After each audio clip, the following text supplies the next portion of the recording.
I can't believe an Amazon customer would actually try to do this, pull a fast one, and think it would actually work. What's up everyone, my name's Garrett. I'm a full-time Amazon seller, and in this video I want to share a story with you that literally just happened yesterday about an Amazon customer that tried to basically scam me. So I was going through all of my returns that I got back from Amazon. Customers return products. Sometimes they can get relisted and sold automatically at Amazon, but sometimes they're marked as unsellable and Amazon ships them back to me. So I was going through my returns and I came across a pair of shoes, and I opened the box and saw something that I honestly could not believe. So I sold this pair of shoes. It's a women's Nike Renew Run, right? This is, the customer paid about $98 for this shoe.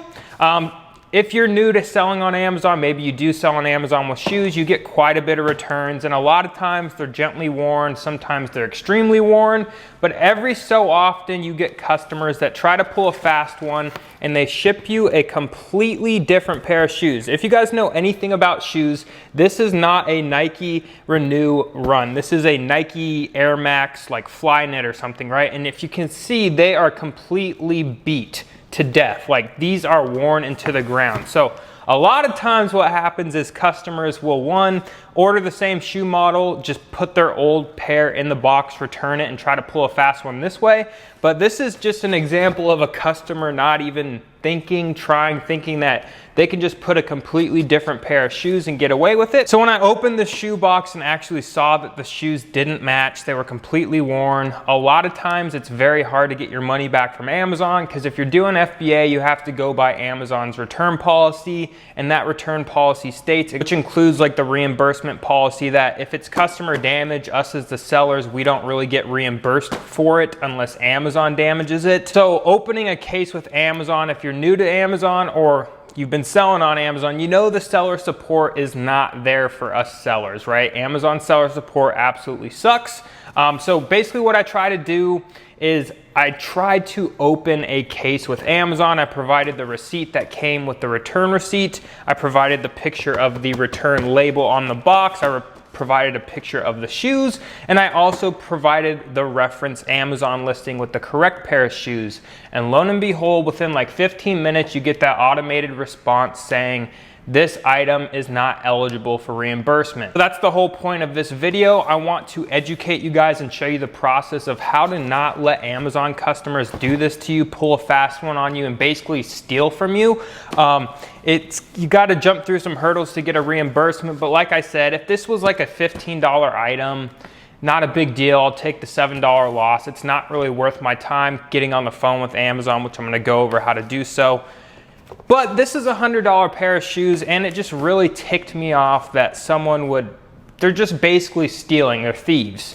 And there's nothing in this world I hate more than someone who steals, someone who's a thief. So I decided to get on the phone with customer support. Luckily, I got a customer rep or a seller rep in the United States. A lot of times you get the ones that are located overseas. They're very nice people. They just don't really know how to get anything done. So best practice is if you get paired with someone overseas, try to get transferred to someone in the United States if possible. But I got lucky, got transferred to someone in the United States. I told them what happened. I said, hey, I just got a return back from you guys from a customer, and the shoes inside of this box are a completely different shoe model than the one that I sold the customer. And so basically the process went through. The lady on the phone had me send her the picture of the shoes, a picture of the return receipt that you get inside of the Amazon return box, a picture of this code right here that kind of lets them know which return order it is. And basically all I had to do was send that information over. She opened the case where I could reply to the case inside of Seller Central, uploaded these photos, sent them off to her, and basically she got me an instant reimbursement, which was absolutely awesome. So moral of the story is, if someone tries to pull a fast one like this on you on Amazon, you're not gonna have any luck trying to just open a case on your computer inside of Seller Central. Just open a case and submit it. You're gonna get automated responses. They're not gonna reimburse you. The best course of action to take in this type of a situation is to get on the phone with a rep, get that case reopened up, talk to someone on the phone, and get that reimbursement. So this could have been a $100 loss if I just didn't know to call them. And I kind of learned this back in the day, like literally 3 years ago. You used to just be able to submit a case on all my shoe returns. I'd submit a case and get reimbursed on them, even if they're just worn a little bit. But nowadays that doesn't really work as well as it used to. So if you want to get reimbursed, even partial reimbursement, sometimes you could just say, if it's just a worn shoe or something like that, or whatever the case may be, a lot of times if you get someone on the phone, tell them the situation, you can get reimbursed. And another thing I want to go over in this video is, even if it's the same shoe but it's completely beat to death, if you start selling a lot of shoes, or if you do sell a lot of shoes, you know what I'm talking about. A customer will order the same pair of shoes, they'll return their beaten and worn pair like a day after they receive it, right? That's pretty much proof. You could just be like, how did the Amazon customer completely destroy these shoes in less than a day and then return them?